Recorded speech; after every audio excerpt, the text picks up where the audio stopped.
അഭിമാനത്തോടു കൂടി ഞങ്ങൾ മുഹമ്മദ് അബ്ദുറഹ്മാൻ സാഹിബിന്റെ പിൻഗാമികളാണെന്ന്, ഞങ്ങൾ ഈ മൊയ്തു മൗലവിയുടെ പിൻഗാമികളാണെന്ന്, ഞങ്ങൾ കത്ലശ്ശേരിയുടെയും കെ മൗലവിയുടെയും പിൻഗാമികളാണെന്ന് ഈ സമുദായത്തിന് പറയാൻ സാധിക്കുന്നത് അതുകൊണ്ടാണ്.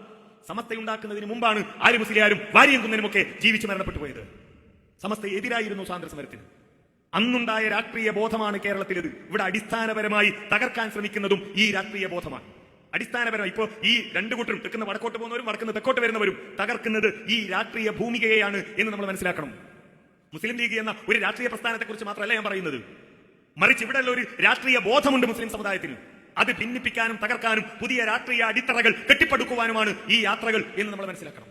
വളരെ ഗൗരവത്തോടുകൂടി ഈ സമുദായം അത് തിരിച്ചറിയണം. അതിനാണ് സമസ്തയിൽ കുഴപ്പമുണ്ടാക്കുന്നത്. അതിനാണ് ഇപ്പുറത്തുള്ള ആളുകൾ ഇതാ ഞങ്ങൾ ഐക്യപ്പെടുകയാണ്, കുറച്ചാൾ ഞങ്ങളൊപ്പം വരാൻ പോവാണ് എന്നൊക്കെ പറഞ്ഞുകൊണ്ടിരിക്കുന്നത് എന്ന് നമ്മൾ തിരിച്ചറിയണം. ഈ രാഷ്ട്രീയ ബോധം നഷ്ടപ്പെട്ടാൽ ഉത്തരേന്ത്യയിലെ, കേരളത്തിന് പുറത്തുള്ള ഇന്ത്യയിലെ മുസ്ലിം സമുദായത്തെ പോലെ ആയിത്തീരും നമ്മൾ.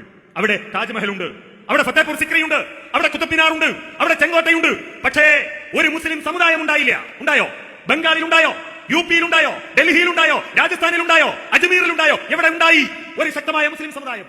ഇവിടെ അതുണ്ടായി. ഇവിടെ കുത്തബ് മിനാറില്ല, ഇവിടെ ചെങ്കോട്ടയും ഫത്തേപൂർ സിക്രിയും ഇല്ല, ഇവിടെ അതുപോലെ നയനാനന്ദകരമായ ആകാശമുട്ട് ഉയർന്നു നിൽക്കുന്ന കെട്ടിടങ്ങളില്ല. ഇവിടെ ഷാജഹാൻ ചക്രവർത്തിയോ ബാബറോ അക്ബറോ ഉണ്ടായില്ല. പക്ഷെ ഇവിടെ വക്കം മൗലവി ഉണ്ടായി, ഇവിടെ സനാഉല്ലാ മക്തി തങ്ങൾ ഉണ്ടായി, ഇവിടെ കെ മൗലവി ഉണ്ടായി. ഇവിടെ ഈ സമുദായത്തെ മുന്നോട്ട് നയിക്കാൻ, രാഷ്ട്രീയ ബോധം നൽകാൻ KM സീതി സാഹിബ് ഉണ്ടായി, CH മുഹമ്മദ് കോയ സാഹിബ് ഉണ്ടായി. അതുണ്ടായില്ല കേരളത്തിന് പുറത്തുള്ള ഇന്ത്യയിൽ.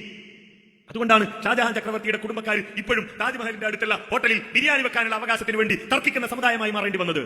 അതുകൊണ്ടാണ് അലിഗഡ് യൂണിവേഴ്സിറ്റിയുടെ ചുറ്റുമുള്ള മുസ്ലിം സമുദായം ഇപ്പോഴും Aligarh bus stand, Aligarh railway സ്റ്റേഷനിൽ നിന്ന് അലിഗഡ് യൂണിവേഴ്സിറ്റിയുടെ ഗേറ്റിലേക്ക് സൈക്കിൾ ചവിട്ടുന്ന റിക്ഷാ തൊഴിലാളികളായി മാറേണ്ടി വന്നത്.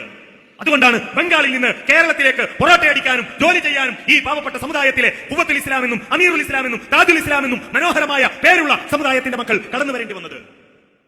അത് തകർക്കാനാണ് ഈ ആളുകൾ ശ്രമിക്കുന്നത് എന്ന് മനസ്സിലാക്കണം. അതോടൊപ്പം ഈ സമുദായത്തിന്റെ വിശ്വാസം തകർക്കാനും നമ്മൾ ജാഗ്രതയുള്ളവരാകണം. അതിൽ ഇബ്രാഹിം നബി അലൈഹിസ്സലാമിന്റെ ഒരു പ്രാർത്ഥനയുണ്ട്, വജ്നുബിനി വബനിയ അൻ നഅ്ബുദൽ അസ്നാം. അല്ലാഹുവേ, എന്നെയും എന്റെ മക്കളെയും വിഗ്രഹാരാധനയിൽ നിന്ന് നീ അകറ്റണമേ. പ്രിയപ്പെട്ട മുസ്ലിം സഹോദരങ്ങളെ, മുജാഹിദുകളെ, മുവഹിദുകളെ, സമസ്തക്കാരെ, നമ്മൾ ആരെങ്കിലും ഇത് പ്രാർത്ഥിക്കാറുണ്ടോ? ഇല്ല. നമുക്ക് ആത്മവിശ്വാസമാണ്, എന്റെ മോൻ ഒരിക്കലും ശിർക്കിലേക്ക് പോകില്ല, എന്റെ മകൾ ശിർക്കിലേക്ക് പോകില്ല, വിഗ്രഹാരാധനയിലേക്ക് പോകില്ല എന്ന ആത്മവിശ്വാസമാണ് നമുക്ക് ഓരോരുത്തർക്കും ഉള്ളത്. പക്ഷേ ഖലീലുല്ലാഹിക്ക് ആ ആത്മവിശ്വാസത്തിന്റെ മറവിൽ പ്രാർത്ഥിക്കാതിരുന്നില്ല. തൗഹീദിന്റെ സന്ദേശവുമായി ഇറങ്ങിയപ്പോ വീട്ടിൽ നിന്ന് ആട്ടിപ്പുറത്താക്കപ്പെട്ട പ്രവാചകൻ, അതിന്റെ പേരിൽ തീക്കുണ്ടത്തിൽ എറിയപ്പെട്ട പ്രവാചകൻ, ആക്ഷേപങ്ങൾക്ക് വിധേയനായ പ്രവാചകൻ തന്റെ റബ്ബിനോട് പ്രാർത്ഥിക്കുകയാണ്, വജ്നുബിനി വബനിയ അൻ നഅ്ബുദൽ അസ്നാം. നമ്മൾ പ്രാർത്ഥിക്കണമെന്ന് നമ്മെ ഓർമ്മിപ്പിക്കുന്നതാണ് ഈ കത്ത്.